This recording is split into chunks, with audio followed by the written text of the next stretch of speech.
पुणी द्वारशुणी घाटी रास्तार उलटी पड़ा ट्रक फल से ही रास्तार यातायात ठप हो जाइथिला। तेबे आज सकाळु गोटे ट्रक बांगरीपुसी विषय अभिमुखे जाउथवा बेले घाटी रास्तार भारसाम्य हराई उलटी पड़ा। तेणु प्राय 5 घंटार ऊर्ध्व समय धरी सही रास्तार उभय पार्श्वर गाड़ी चलाचल बाधाप्राप्त होइथिला। आउ यात्री माने मध्य असुविधार सम्मुखीन होइथिले।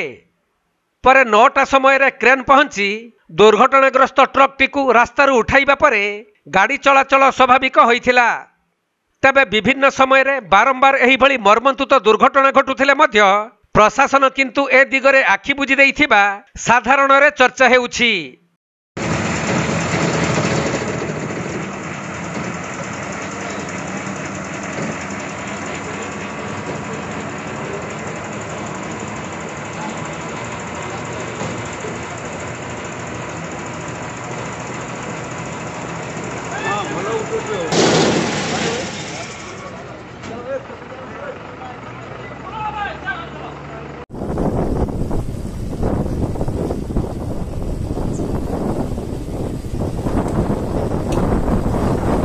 मयूरभंज जिला सारसकणारू तपन कुमार दंडपाटଙ୍କ रिपोर्ट कोणार्क लाइव।